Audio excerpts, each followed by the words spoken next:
امت مسلمہ کی شناخت ہے دعوت حق، قائد امت کی یہ شناخت ہے دعوت دینا۔ اگر دعوت کا کام چھوڑ دی یہ امت تو وہ امت گئی، ختم امت۔ اس امت کا امتیاز ہے یہ دعوت کا کام کرنا، اور دعوت کے کام کرنے کے نتیجے میں جو اس کا جامع، جو اس کی ذمہ داری جو بتائی گئی، وہ اس سے بتائی گئی کہ تم لوگوں کو بھلائیوں کا حکم دو اور برائیوں سے روکو، اور انسانیت کے لیے پیدا کیے گئے، دیکھیے نا، انسانیت کے لیے پیدا کیے گئے ہو، اپنے گھر کے لیے نہیں صرف پیدا کیے گئے۔ بسم اللہ الرحمن الرحیم، الحمدللہ الذی ہدانا لہذا وما كنا لنہتدی لولا ان ہدانا اللہ، والصلاة والسلام علی رسولہ النبی الکریم وعلی آلہ واصحابہ اجمعین الی یوم الدین۔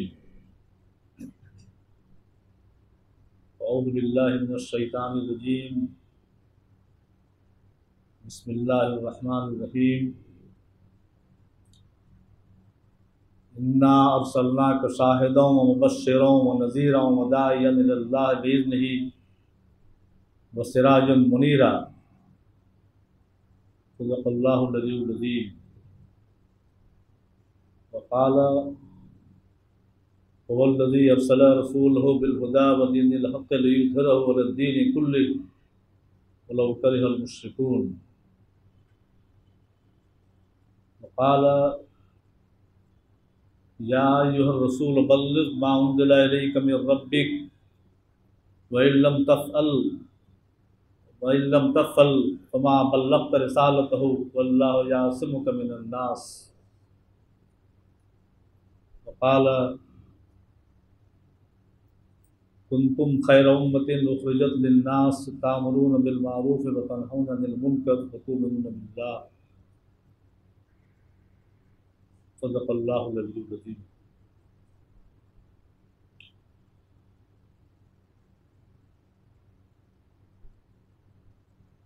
معزز سامعین،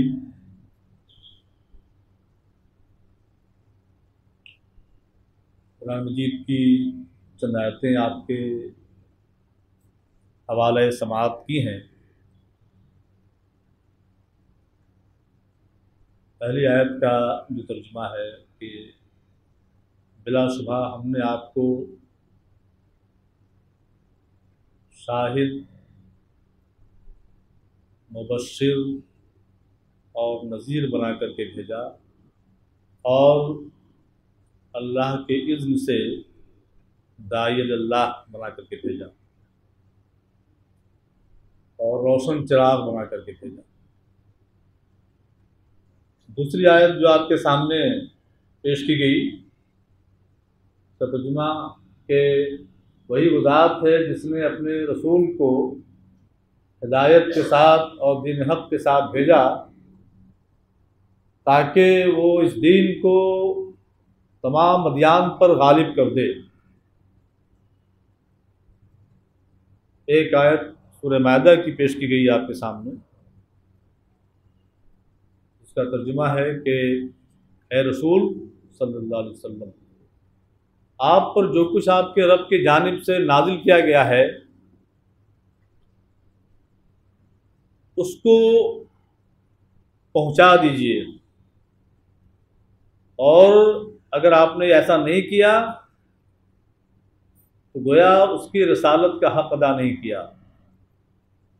اور اس راہ میں جو مصائب اور مشکلات پیش آئیں گی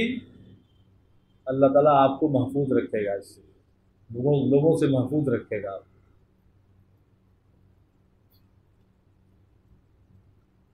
اور جو ایک بڑی مشہور آیت جو آپ اور ہم سب آئے دن سنتے رہتے ہیں، تو انتہائی اہم ہے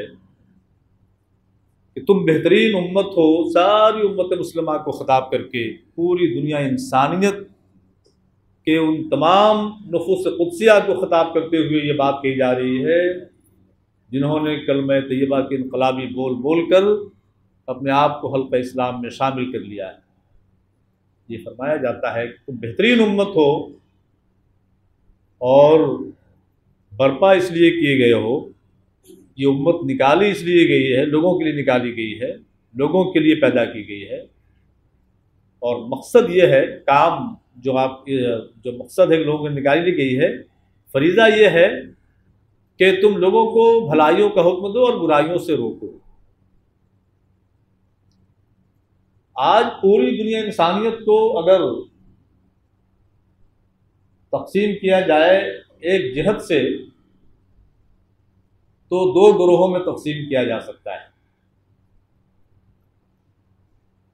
ایک گروہ دائی کا گروہ ہے اور دوسرا گروہ مدعو کا گروہ ہے۔ آج امت مسلمہ دائی ہے، امت مسلمہ دائی ہے اور پوری انسانیت مدعو ہے۔ دائی کا مقام بلند ہوتا ہے، اور جب مقام بلند ہوتا ہے تو دائی سے تقاضا بھی اسی لیول کا ہوتا ہے، اس کے مقتضیات اور اس کے شرائط بھی اسی لیول سے ہوتے ہیں، اور اس کے فرائض بھی اسی لیول سے ہوتے ہیں۔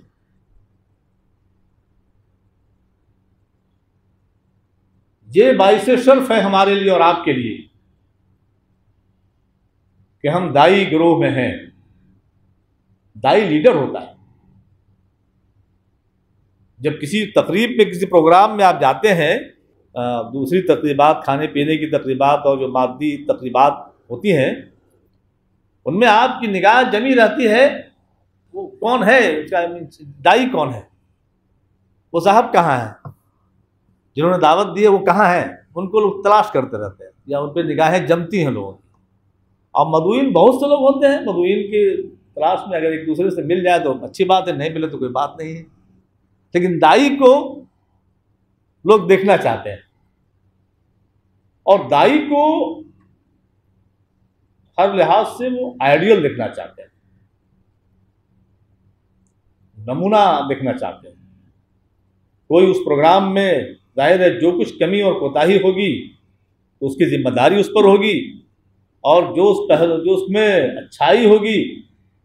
اس کی تعریف اور اس کی ستائش کا صحرا اس کے سر بندھے گا۔ تو دعوت کا جو اسوہ نبی کریم صلی اللہ علیہ وسلم کی زندگی میں ہمیں اور آپ کو جو ملتا ہے، نبی کریم صلی اللہ علیہ وسلم کی گھریلو زندگی پر بات ہوئی، بہت اچھی گفتگو ہوئی ہوگی، اور میں نے آخر میں کچھ جملے سنے۔ ہمیں جو دعوت کے لحاظ سے جو اسوہ ملتا ہے، اس سے قبل میں کچھ تھوڑی دیر کے لیے تمہید کے طور پر یا مقدمہ کے طور پر دو تین باتیں آپ کے گوشے گزار کرنا چاہتا ہوں۔ ایک تو یہ کہ ہمیں بدرجہ اتم ہمارا اس بات پر ایمان ہو دین حق کے دین حق ہونے پر۔ دوسری یہ کہ ہم اور آپ اس بات کو ذہن نشین کر لیں کہ یہ دین صرف سوسائٹی میں اور معاشرے میں زندہ ہونے کے لیے نہیں آیا، زندہ رہنے کے لیے نہیں آیا ہے۔ اس لیے کہ زندہ رہنا صرف جو ہے آئیڈیل نہیں یا قابل ستائش نہیں۔ ایک شخص ایمرجنسی میں ہو، ایک شخص آئی سی یو میں ہو، ایک شخص سی سی یو میں ہو، وینٹیلیٹر پہ ہو، تو وہ ظاہر ہے وہ اطمینان بخش نہیں ہے۔ تو دین صرف زندہ رہنے کے لیے نہیں آیا ہے، دین غالب ہونے کے لیے آیا ہے۔ اور نبی کریم صلی اللہ علیہ وسلم کی بعثت سے متعلق جو میں نے آیت کریمہ آپ کے سامنے تلاوت کی، اس میں آپ نے ترجمہ سماعت فرمایا کہ اللہ تعالیٰ نے اس دین کو بھیجا ہی ہے اپنے رسول کے ذریعے، اس لیے تاکہ اس دین کو دنیا کے تمام ادیان پر غالب کر دے۔ غالب کرنے کے لیے، دین غالب ہونے کے لیے آیا ہے۔ اب غالب کیسے ہوگا اسی کی وضاحت بعد میں ہوگی ابھی۔ تو یہ دین غالب ہونے کے لیے آیا ہے۔ ایک چیز اور کہ یہ دین جو ہے، اسی مقدمے کے طور پر یا تمہید کے طور پر یہ بات پیش نظر ہونی چاہیے کہ یہ دین ایک امانت ہے، یہ دین امانت ہے، اور اس امانت کو صاحب امانت تک، جس کی امانت ہے، جس کے لیے امانت ہے، اور خود اپنے لیے بھی امانت ہے، اپنی زندگی کے لیے بھی امانت ہے کہ اپنی زندگی میں اس کو نافذ کیا جائے۔ امانت کا سب سے بڑا تقاضا یہ ہے، اور اس امانت کو ان لوگوں تک پہنچایا جائے جو اس امانت کی قدر و قیمت کو نہیں جانتے ہیں، جو اللہ کے دین سے قریب نہیں ہیں، جو اللہ کے دین سے دور ہیں کسی وجہ سے، اور زیادہ تر ہماری غفلت کی وجہ سے، اپنی غفلت کی وجہ سے، جو اللہ کے دین سے دور ہیں، ان تک یہ دین کو پہنچایا جائے۔ یہ دین ایک امانت ہے، اس کا استحضار رہے۔ نبی کریم صلی اللہ علیہ وسلم کی سیرت مبارکہ کے 63 سالہ روزنامچوں میں یہ پہلو روز روشن کی طرح آیا ہے کہ آپ نے داعی اعظم کی حیثیت سے کس طرح اپنے ماننے والوں کے لیے ایک نمونہ پیش کیا۔ مکے کا پرآشوب ماحول ہے، اور اس پرآشوب ماحول میں جب نبوت کی کرنیں پڑتی ہیں، نبوت کے بعد آپ صلی اللہ علیہ وسلم نے اعلان کیا، قولوا لا الہ الا اللہ تفلحوا، لوگوں کو بلا کر بتایا، اعلان کیا، اپنی سند بھی لی اپنے سلسلے میں کہ کبھی تم نے جھوٹا پایا، کبھی تم نے ہمیں کاذب پایا، کبھی خائن پایا۔ لوگوں نے کہا کہ نہیں کبھی نہیں، آپ ہمیشہ صادق رہے، ہمیشہ امین رہے، سچے رہے۔ یہ سند لے لی اور پھر کہا کہ پھر میں یہ کہتا ہوں کہ تم لا الہ الا اللہ کہہ دو، کامیاب و کامراں ہو جاؤ گے۔ لا الہ الا اللہ کہنا مطلب لا الہ الا اللہ کہنا نہیں تھا، یعنی اس میں یہ بات بھی مضمر تھی کہ لا الہ الا اللہ کہو کا مطلب یہ ہے کہ ایک خدا کی خدائی کا قلادہ اپنی گردن میں ڈالو، اور یہ لات اور عزا اور حبل اور منات جو تم نے بنا رکھے ہیں، جن کے تئیں تم اپنی عقیدت و احترام کے پھول نشاور کرتے ہو، ان کو جو ہے تم جو ہے نیگیٹ کرو۔ یہ بات جب کہی نبی کریم صلی اللہ علیہ وسلم نے، تو آپ نے دیکھا ایک طوفان مچ گیا۔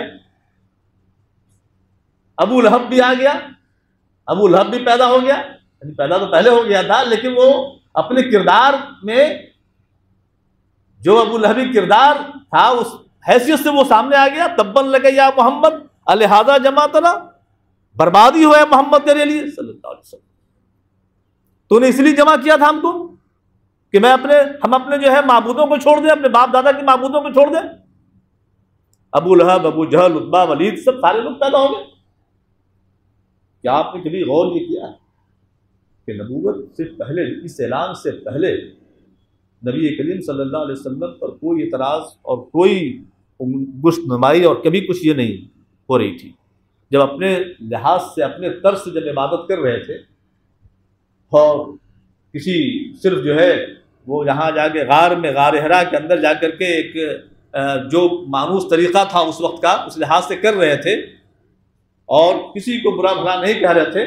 برا بھلا کہنے کا مطلب یہ ہے کہ جب لا الہ الا اللہ کا جب اعلان نہیں کیا تھا،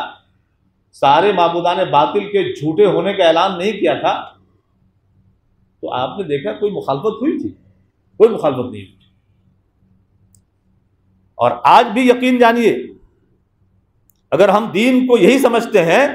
کہ دین اپنی زندگی میں صرف آ جائے بس، اور ہماری نماز صحیح ہو جائے، ہمارا زیادہ سے زیادہ ہمارا گھر صحیح ہو جائے، اور ہم مسجد جائیں، اور ہم سنتیں وہ میٹھا کھانا اور خوشبو لگانا اور قیلولہ کرنا، یہ سب سنتیں بھی خوب یاد ہوں، مسجد جائے سر نیچا کر کے، اس کے بعد نماز پڑھ کر کے چلا ہے،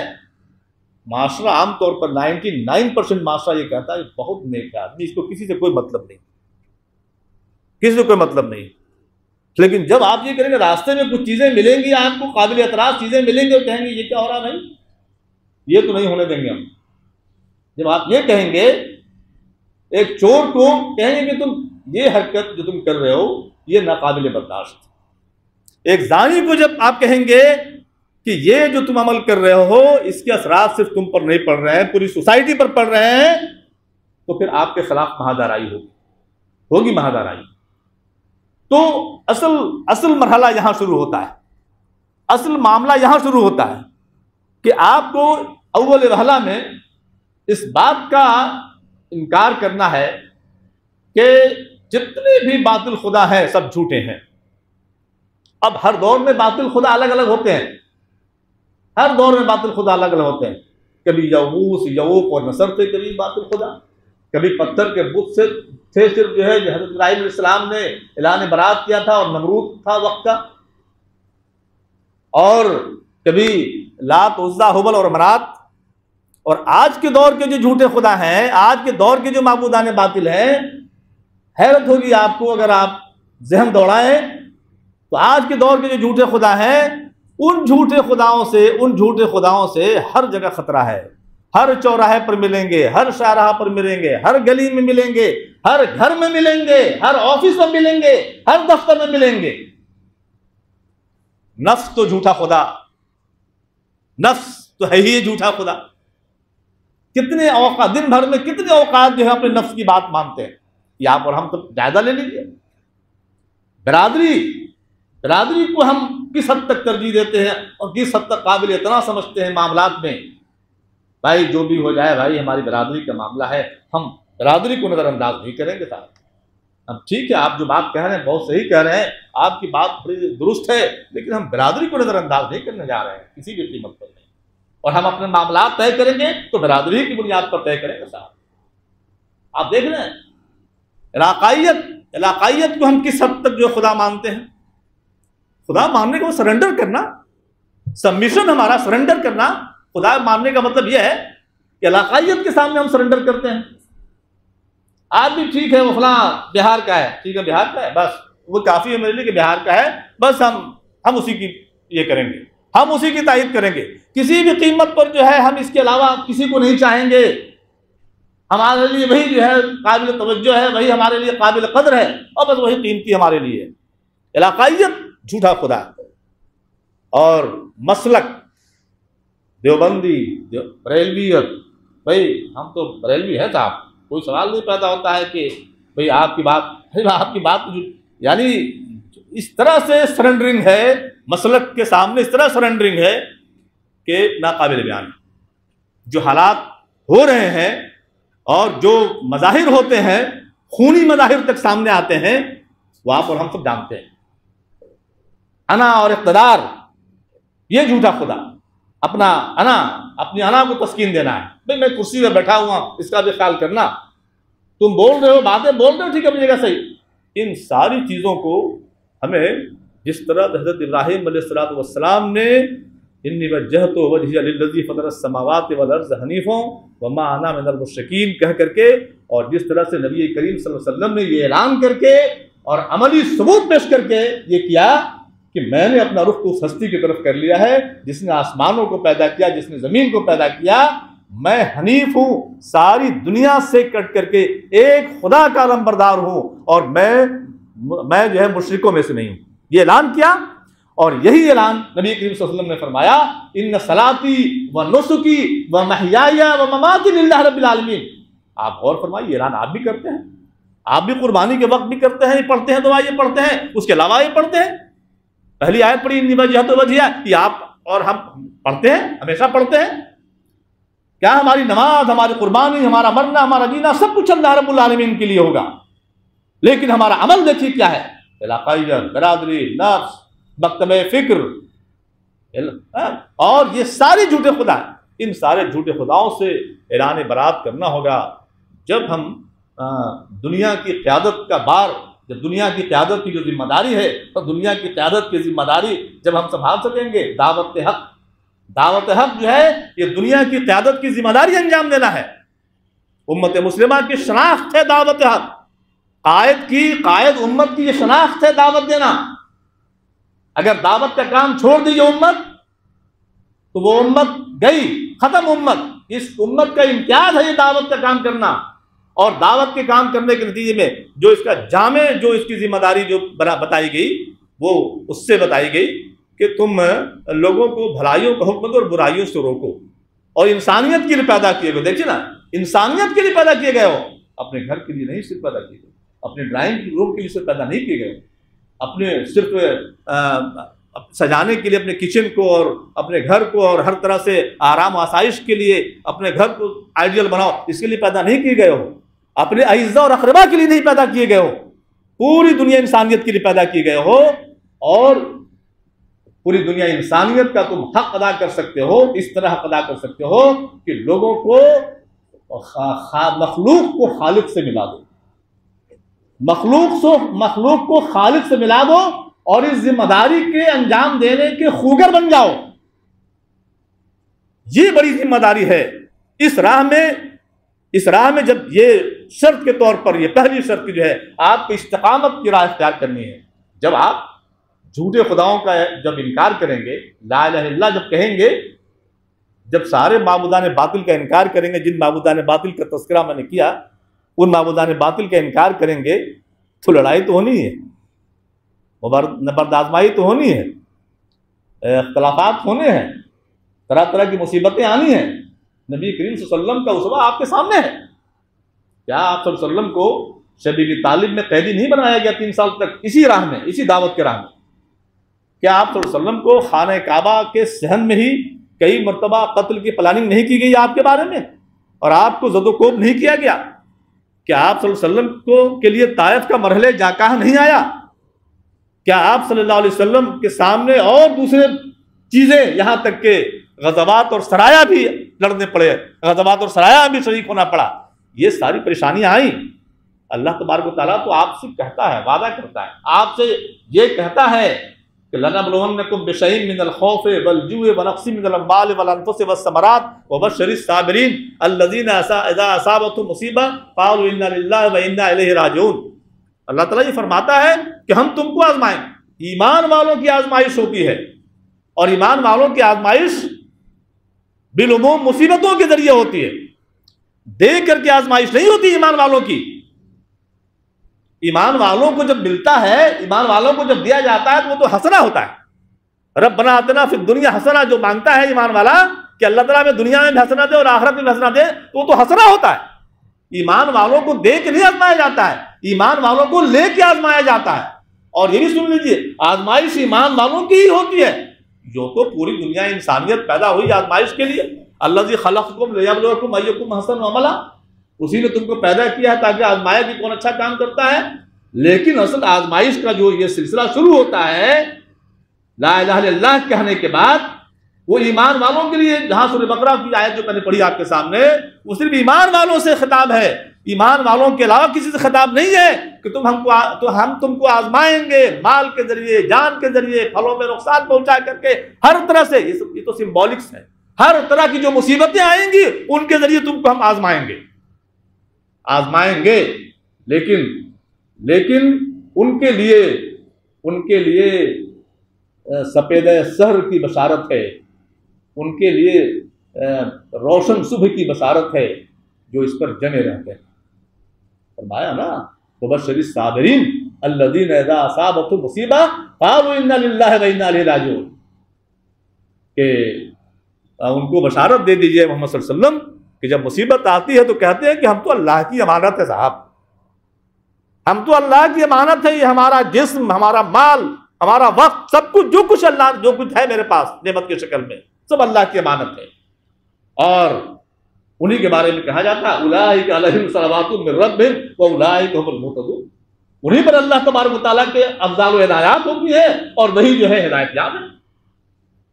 سورہ حامیم سجدہ کے اندر فرمایا جاتا ہے ان الذین قالوا ربنا اللہ ثم استقاموا تتنزل علیہم الملائکہ الا تخافوا ولا تحزنوا وابشروا بالجنۃ التي کنتم توعدون نحن اولیاؤکم فی الحیاۃ الدنیا وفی الآخرہ وَلَكُمْ فِيهَا مَا تَشْتَهِي أَنفُسُكُمْ وَلَكُمْ فِيهَا مَا تَدْعُونَ نُزُلًا مِّن غَفُورٍ رَحِيمٍ. بشارت آپ کی، فرشتوں کے بھیجے جانے کی بشارت ہے. فرشتے آئیں گے، بشارت دیتے ہیں، جنت کی بشارت دیتے ہیں. اس جنت کی جہاں جتنے عیش و آرام کی چیزیں ہیں، کھانے پینے کی چیزیں ہیں، رہنے کے لیے جو محلات ہیں، وہ سب ایک حدیث کی روشنی میں، جس کو کبھی کسی کام نے سنا نہیں دنیا کے اندر اس کی کوالٹی کو، جس کو کبھی کسی زبان نے چکھا نہیں، جس کو کبھی کسی دل نے محسوس نہیں کیا، اس جنت کی بشارت دیتے ہیں فرشتے آ کر کے، اور یہ کہتے ہیں کہ وہاں بھی تمہارے کام ہم آئیں گے اور یہاں بھی تمہارے کام آئیں گے اللہ کے اذن سے۔ اور اس کے بعد یہ بشارت ہوتی ہے کہ تم جو چاہو گے وہاں وہ ملے گا، جو مانگو گے وہ ملے گا، یعنی تم ایک مہمان ہوگے اور ہم تمہارے میزبان ہوں گے۔ یہ نزلا من غفور الرحیم، جو کچھ ملے گا وہ بھیک نہیں، خیرات نہیں، صدقہ نہیں، وہ ہماری طرف سے غفور الرحیم کی طرف سے مہمان نوازی کا سامان ہوگا۔ تو یہ استقامت اور پامردی، یہ نبی کریم صلی اللہ علیہ وسلم کی سیرت سے جو معلوم ہو رہا، آپ نے دیکھا کہ کس طرح سے کیسے کیسے مصیبتیں آئیں لیکن آپ جمے رہے۔ آپ کہتے ہیں کہ اگر ایک ہاتھ میں سورج رکھ دے، ابو طالب کے پاس جب کاروان میں قریش آتا ہے، بار بار آتے ہیں یہ لوگ، اور اس کے بعد پھر آخر میں ابو طالب جب سر جھکا لیتے ہیں، جب دیکھتے ہیں کہ بھائی ایک طرف ہماری سرداری اور دوسری طرف بھتیجے کی محبت، تو سر جھکا لیتے ہیں، تو بھتیجے نے مورل ہائی کیا، مطلب کہتا مورل ہائی کیا ابو طالب کا، کہا اٹھایا سر اپنا، اور دیکھیے اگر یہ لوگ دائیں ہاتھ میں سورج رکھ دیں گے اور بائیں ہاتھ میں چاند رکھ دیں گے اور پھر یہ کہے کہ اس دعوت کو چھوڑ دو، تو میں نہیں دعوت چھوڑنے والا، جو میرا مشن ہے اس مشن میں لگا رہوں گا، چاہے میری جان چلی جائے اس راستے میں۔ حضرات، ایک دوسری چیز جو اہم چیز ہے وہ یہ کہ ہمیں دین کے معاملے میں کوئی کمپرومائز نہیں کرنا ہے، کہ ہمارے دین کی آئیڈینٹی ختم ہو اور دین پر چلنے والوں کی آئیڈینٹی ختم ہو۔ اس کا اسوہ بھی نبی کریم صلی اللہ علیہ وسلم کی سیرت میں ملتا ہے۔ آپ نے دیکھا نا، تھریٹس کے ذریعے، دھمکیوں کے ذریعے، آفرز کے ذریعے، دے کر کے، لے کر کے، ستا کر کے، پریشان کر کے، ہر طرح سے جو ہے آفر بھی کیا اور دھمکیاں بھی دی گئی، اور یہاں تک کہ یہ بات آئی کہ ایسا ہے کہ ٹھیک ہے یہ ساری باتیں جو ہوئی ماضی کی باتیں تھیں، لیکن اب یہ ہے کہ ایسا ہے کہ ہم اے محمد صلی اللہ علیہ وسلم، ہم تمہارے خدا کو مانتے ہیں، تم ہمارے خداؤں کو مانتے ہیں۔ بات تو بڑی اچھی لگ رہی تھی، آج بھی جب یہ بات کی جاتی ہے تو بات تو بڑی اچھی لگتی ہے کہ بھائی ٹھیک ہے دونوں ایک دوسرے کو کی عزت کریں۔ دونوں ایک دوسرے کی عزت کرنے کا مطلب یہ تھوڑی ہے کہ جس نے ہمیں پیدا کیا ہے اس کو بھی مانے اور جس نے ہمیں پیدا نہیں کیا اس کو بھی مانے، جو پیدا کرنے والا ہے، ایسا تو نہیں ہے۔ تو یہ آپ یعنی یہ اتنی بری چیز تھی، یہ اتنا برا آفر تھا، یہ اتنا قابل نفرت آفر تھا کہ سورہ الکافرون نازل ہوئی، اور سورہ الکافرون میں یہ فرما دیا گیا جس انداز کے ساتھ، جس ریپیٹیشن کے ساتھ کہ اے کافرو، اے محمد صلی اللہ علیہ وسلم آپ فرما دیجیے کہ میں اس کی عبادت نہیں کرتا جس کی تم عبادت کرتے ہو، تم اس کی عبادت نہیں کرتے ہو جس کی میں عبادت کرتا ہوں، میں اس کی عبادت کرنے والا نہیں ہوں جس کی تم نے عبادت کی ہے، تم اس کی عبادت کرنے والے نہیں ہو جس کی میں نے عبادت کی ہے۔ مطلب پوری تکرار کے ساتھ اس کے بعد ہے لکم دینکم ولی دین، آپ کے لیے آپ کا دین ہے، تمہارے لیے تمہارا دین ہے، اور ہمارے لیے ہمارا دین ہے۔ ہم دین میں کوئی زبردستی نہیں کریں گے، لا اکراہ فی الدین، لیکن ایسا نہیں ہے کہ دین کو ہم ملغوبہ بنا دیں گے، دین کو ہم معجون مرکب بنا دیں گے،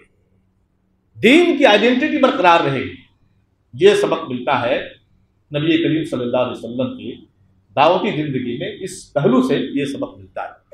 آپ صلی اللہ علیہ وسلم کی زندگی میں جو 4 چیزیں نمایاں طور پر سامنے آتی ہیں داعی کی حیثیت سے، وہ ذرا میں آپ کے گوشے گزار کرنا چاہتا ہوں۔ پہلی چیز ہے، شارٹ میں بتاؤں گا، پہلی چیز ہے کہ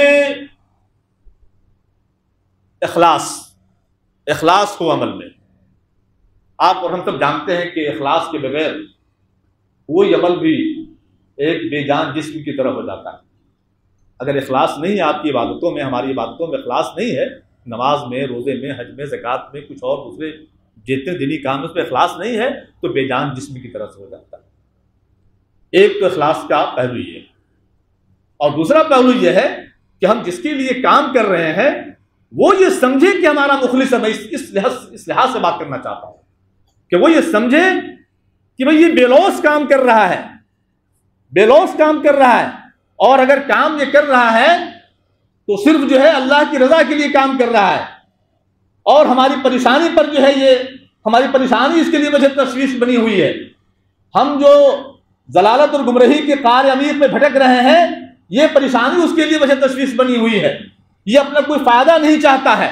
یہ اپنا کوئی شو نہیں کرنا چاہتا ہے، کسی موقع پر ہم سے کوئی کام نہیں لینا چاہتا ہے۔ یہ اخلاص اگر دائی مدعو کو یہ محسوس ہو جائے کہ یہ بے لوث ہے، یہ بے لوث ہے ہمارے سلسلے میں. اور اللہ کے رسول اللہ نے ایک مرتبہ نہیں بار بار قرآن مجید میں اس کا ان اجر الا اللہ، میں تم سے کسی اجر کا طالب، لا اسأل علیکم اجرا، میں تم لا اسألکم علیہ اجرا، میں تم سے کوئی اجر نہیں مانگتا ہوں. میرا مجھے اجر دینے والا تو وہ ہے، میں اس کا اجیر ہوں، اجیر میں تمہارا نہیں ہوں. میں اس دعوت کا امین ہوں اور تمہارے لیے نذیر و بشیر ہوں، اجیر ہوں اس کا. میں جو کچھ کر رہا ہوں یہ تمہاری بھلائی کے لیے کر رہا ہوں. اگر مدعو کو، انوائٹیز کو یہ معلوم ہو جائے کہ یہ ہمارا مخلص ہے، ایک طرف اخلاص ہو کہ للہیت ہو ایک طرف، اور دوسری طرف مدعو کو یہ محسوس ہو جائے کہ یہ ہمارا مخلص ہے اور اس کا کوئی یہ نہیں ہے، کوئی انٹرسٹ نہیں ہے، انٹرسٹ لیس دعوت دے رہا ہے یہ، اور بس صرف جو ہے ہماری پریشانی اس کے لیے وجہ تشویش بنی ہوئی ہے اور ہماری خیر و فلاح جو ہے اس کے لیے موضوع فکر بنا ہوا ہے. اگر یہ محسوس ہو جائے مدعو کو تو یقین جانیے دعوت رنگ لائے گی. ایک چیز جو اہم چیز سامنے آتی ہے وہ اخلاص. دوسری چیز ہے کہ جو اضطراب اور بے چینی کی کیفیت نبی کریم صلی اللہ علیہ وسلم کی دعوت میں نظر آتی ہے، مدعو کہتے ہیں جو اضطراب ہے، جو تڑپ ہے، وہ تڑپ ہونی چاہیے صاحب. وہ اضطراب اور تڑپ کیا ہے؟ اللہ تعالیٰ فرماتے ہیں فَلَعَلَّكَ بَاخِعٌ نَفْسَكَ عَلَىٰ آثَارِهِمْ إِن لَّمْ يُؤْمِنُوا بِهَٰذَا الْحَدِيثِ أَسَفًا. لگ یہ رہا ہے کہ محمد صلی اللہ علیہ وسلم اپنے آپ کو ہلاک کر دیں گے، آپ کو ایمان نہیں لا رہے ہیں. جو تڑپ ہے اللہ رب العزت نے ایک طرف ستائش بھی کی اور آپ کو دائی کی حیثیت سے بدرجہ عتم ذمہ داری انجام دینے کی سند بھی دی اس میں، کہ لگ یہ رہا ہے کہ اپنے آپ کو ہلاک کر دیں گے کہ وہ ایمان نہیں لا رہے ہیں. اور سورہ فاطر میں فرمایا جاتا ہے فَلَا تَذْهَبْ نَفْسُكَ عَلَيْهِمْ حَسَرَاتٍ إِنَّ اللَّهَ عَلِيمٌ بِمَا يَصْنَعُونَ. اے محمد صلی اللہ علیہ وسلم اپنی جان نہ گنوا دیجیے ان کے پیچھے کہ وہ ایمان نہیں لا رہے ہیں، اور اللہ تعالیٰ ان کے کرتوتوں سے اچھی طرح واقف ہے. پھر فرمایا إِنَّكَ لَا تَهْدِي مَنْ أَحْبَبْتَ وَلَٰكِنَّ اللَّهَ يَهْدِي مَن يَشَاءُ. مفسرین نے ترجمہ کیا کہ یہ خاص سیاق و سباق میں ابو طالب کے سیاق و سباق میں، مان لیجیے اگر انہی کے سیاق و سباق میں یہ بات ہے جو ابو طالب کے لیے پریشان ہو رہے تھے، بہت مضطرب تھے، لیکن یہ عام بات ہے، یہ عام ہے، ہر ایک کو تعبیر کرنے کا اور تعبیر کرنے کا حق ہے. ظاہر ہے جس حدیث سے سند مل جائے تو اور زیادہ مؤثر ہو جاتی ہے، لیکن یہ ایک عام بات ہے کہ آپ کو اور ہم کو نبی کریم صلی اللہ علیہ وسلم کے طفیل کے ذریعے آپ کو اور ہم کو یہ پیغام دیا جا رہا ہے کہ إِنَّكَ لَا تَهْدِي مَنْ أَحْبَبْتَ وَلَٰكِنَّ اللَّهَ يَهْدِي مَن يَشَاءُ. دائی حق کو جو اضطراب اور بے چینی اور پریشانی اور جو سیمابی کیفیت ہونی چاہیے، اور اگر سیمابی کیفیت میں وہ مبتلا ہے تو اس کے لیے یہ حرص بندھائی جا رہی ہے کہ آپ جس کو چاہیں اس کو ہدایت یاب نہیں کر سکتے. إِنَّكَ لَا تَهْدِي مَنْ أَحْبَبْتَ وَلَٰكِنَّ اللَّهَ يَهْدِي مَن يَشَاءُ. اللہ جس کو چاہے گا اس کو ہدایت یاب کرے گا. ہدایت کا معاملہ اللہ سے متعلق ہے. آپ کو تو بلاغ، آپ کے لیے مَا عَلَيْنَا إِلَّا الْبَلَاغُ، آپ کو تو پہنچا دینا. آپ تو دائی مبشر ہیں اور نذیر ہیں. آپ جب نبی کریم صلی اللہ علیہ وسلم مبشر اور نذیر ہیں تو اس جہت سے، اس توسط سے آپ کی بھی یہ حیثیت ہے کہ آپ بھی مبشر ہیں، آپ بھی یہ بشارت دینے والے ہیں. آپ کو بھی یہ سمجھنا چاہیے کہ ہم بھی جو ہے جو انسان، ہم جو دعوت دے رہے ہیں، دعوت کام کر رہے ہیں اسی حیثیت سے کہ ہم بشارت دیں لوگوں کو اچھے کاموں پر کہ اچھے کام کرو گے تو یہ ملے گا اور برے کام کرو گے تو اس انجام میں بس دو چار ہونا پڑے گا. اس کو جتنے اچھے طریقے سے، جتنے انٹلیکچولی، جتنے اچھے پیمانے پر اس کو جو ہے آپ لوگوں کے گوشے گزار کر سکیں، یہ ظاہر ہے یہی مطلوب ہے، یہی مطلوب ہے. تو یہ داعیانہ اضطراب اور بے چینی جو نبی کریم صلی اللہ علیہ وسلم کی سیرت میں آیا ہے، وہ اضطراب اور بے چینی ہونی چاہیے. ہماری ذہنیت جو ہے بنیاں والی نہیں ہونی چاہیے. ہم نے ایک بار کھٹکھٹا دیا، دو بار کھٹکھٹا دیا، نکل کر کے نہیں آیا جو ہمارا کام ہو گیا بھائی، ہم کو تو ثواب مل جائے گا. میں کسی پر تنگ نہیں کر رہا ہوں، کسی پر کوئی تنگ نہیں. ہم نے ایک بار گئے، دو بار گئے، تین بار گئے، ارے بھائی ہم تو 3 بار جا چکے ہیں، ہم ثواب تو ہمیں مل ہی جانا. یقیناً ثواب ملے گا، لیکن ذہنیت یہ نہیں ہونی چاہیے. نبی کریم صلی اللہ علیہ وسلم تو یہ ہے کہ جب یعنی پریشانی میں، لوگوں کا پریشانی میں پڑنا، لقد جاءکم رسول من انفسکم عزیز علیہ ما عنتم حریص علیکم بالمؤمنین رؤوف رحیم. آپ کی ہدایت کا حریص ہے، تم لوگوں کے لیے ہدایت کا حریص ہے. وہ اس کا حرص کسی اور بنیاد پر نہیں ہے، اور تمہارا پریشانی میں پڑنا اس پر شان گزرتا ہے. نبی کریم صلی اللہ علیہ وسلم کا مقام دائی کی حیثیت سے یہ ہے. ہم بھی یہ کوشش کریں، یہ فالو کریں کہ کہ ہمارے اندر اضطراب ہو، مدعو کے تئیں اس کے نتیجے بد کے سلسلے میں تشویش ہو کہ اس نتیجے بد سے اس کو دوچار ہونا پڑے گا، اور اس کے نتیجے خیر پر ہمیں خوشی ہوتی ہو، تو یہ اگر ہمیں یہ ہمارے اندر ہو، ہماری بنیا والی ذہنیت ہو کہ ثواب تو مل ہی جائے گا، ثواب تو ملنا ہی ہے ہر میں، لیکن جب اس ذہن کے ساتھ کام کریں گے کہ نہیں ہم انسانیت کی فلاح کے لیے پیدا کیے گئے ہیں، ہم انسانوں کے لیے نکالے گئے ہیں، انسانیت کی فلاح پیدا کیے، قائد ہیں ہم، اور قائد یہ ذہن نہیں رکھتا ہے کہ کچھ ہو یا نہیں ہو ہمارا بھلا ہو رہا ہے، قائد یہ ذہن کبھی نہیں رکھتا ہے، قائد اگر یہ ذہن رکھنے لگے تو پھر وہ نیچے چلا گیا، پھر قائد نہیں رہا وہ۔ تو یہ بات کہ جب آپ قائد ہیں تو قائد کی حیثیت سے آپ کی تھنکنگ بھی ہونی چاہیے، آپ کا سوچ بھی ہونا چاہیے، آپ کا طریقہ عمل بھی ہونا چاہیے، اور مدعو کے تئیں آپ کا رویہ بھی ہونا چاہیے۔ امانت کا استحضار امانت کہ ہم جو کچھ پیش کر رہے ہیں یہ امانت ہے، آپ یقین دلائیے، آپ اس میں خیانت نہیں کیجیے۔ مکتبہ فکر اور کسی مسلک کی چھاپ کوئی ضروری نہیں ہے کہ ہماری دعوت پر آ جائے، ہم درس قرآن دے رہے ہو کوئی ضروری نہیں ہے کہ ہم مکتبہ فکر اور مسلک کی چھاپ کے ذریعے جو ہے ہم بات کے اوپر ایک ایزیوم کر لیں اور اس کے بعد یہ کریں، جو قرآن کہہ رہا ہے اس کو ہم پیش کریں گے۔ امانت نبی کریم صلی اللہ علیہ وسلم کے بارے میں فرمایا جاتا ہے وہ خواہش نفس سے کوئی بات نہیں کہتا ہے، وہ وہی کہتا ہے جو اس پر وحی الہی کی جاتی ہے،